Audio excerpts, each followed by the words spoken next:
Hello and welcome to Chips and Salsa, your Intel security podcast. I'm Jerry. CRob.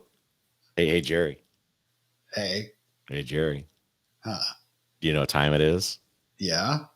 It's Patch Tuesday. Woo, woo. Yes. It's Batch Tuesday, and we are releasing 27 advisories addressing 59 vulnerabilities. Yeah, and I think it's important to note of these 59 vulnerabilities, Jerry, 95 were discovered and mitigated as a result of Intel's proactive efforts around security assurance. That's right. 28 of these were found internally by Intel employees, and 28 were reported through Intel's bug bounty program. Yay. Of the remaining three, one was found on a mailing list, and we were unable to get in contact, with the person who posted it there. And the other two did not qualify for our bounty program due to physical access requirements. It's also important to note that as of today, we are not aware of any of these being used in active attacks. Well, let's show the fans the presentation. There we go. All right. Well, today we've broken the advisories up into four categories: firmware, guidance only, software, and discontinued products. So, do you want to kick us off with those firmware updates, Jerry? Sure thing. In the firmware category, we have 7 advisories. And as you can see on the slide, these affect the Nook laptop kit, Bluetooth, Ethernet, and wireless components. We also have BIOS updates, chipset firmware, and processor advisories. These are all fairly straightforward, but I will call out some specifics on Intel SA00657, which is the processor advisory. Mhm. So here we are addressing a potential side channel issue in the Advanced Programmable Interrupt Controller, or APIC as we call it. APIC is an integrated CPU component responsible for accepting, prioritizing, and dispatching interrupts to logical processors. The APIC can operate in XAPIC mode, also known as legacy mode, in which APIC configuration registers are exposed through a memory mapped IO or MMIO page. On some processors, incorrectly aligned reads from addresses in the XAPIC MMIO page could return stale data, which may correspond to data previously read by the same processor core that is reading the XAPIC page.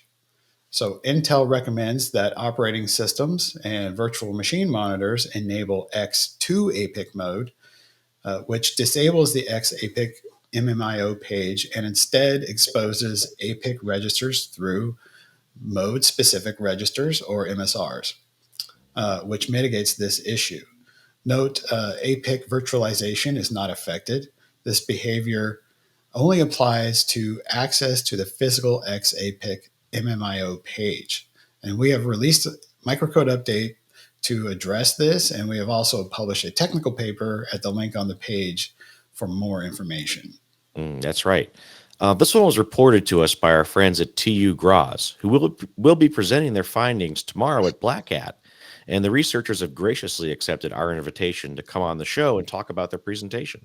Yes, and we hope to post that interview just after their talk concludes at around 3 p.m. Pacific time on August 10th. So tomorrow at 3 p.m. Pacific. That should be a really good one. I would tune back in to see that. Our next category is guidance only. This means that there are no updates to apply, but users should look at their configurations to make sure they're secure. So, for example, in Intel SA709, the guidance provided for Intel AMT and Intel Standard Manageability users is to ensure that TLS is enabled and that a BIOS password is enabled on the Intel Management Engine BIOS extension.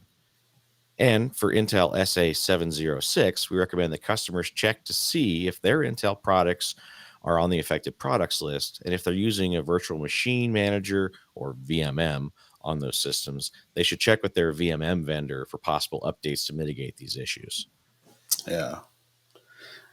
Moving on to the software category, we have 15 advisories addressing an array of software.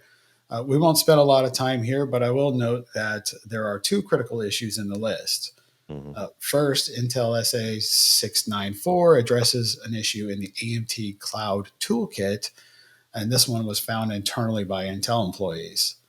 The other critical issue was reported through the Intel Bug Bounty program, through which the external researcher coordinated today's public disclosure with us. Hmm. So that one affects the Intel Data Center Manager software.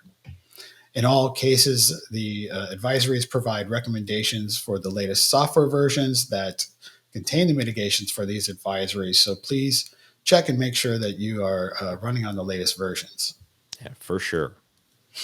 And our final category is for advisories that remind customers that Intel has issued a product discontinuation notice, which means we're no longer providing updates for these products. We recommend that customers remove those programs or components at their earliest convenience.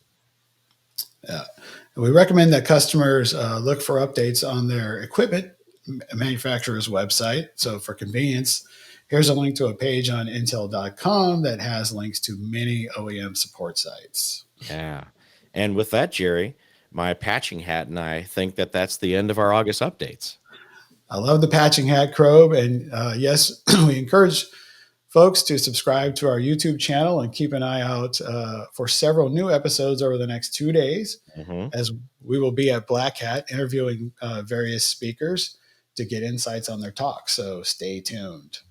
Yeah. And that's a wrap for August advisories. Thank you everyone to watching and looking forward to talking to all those researchers. Yeah, me too. See you next time.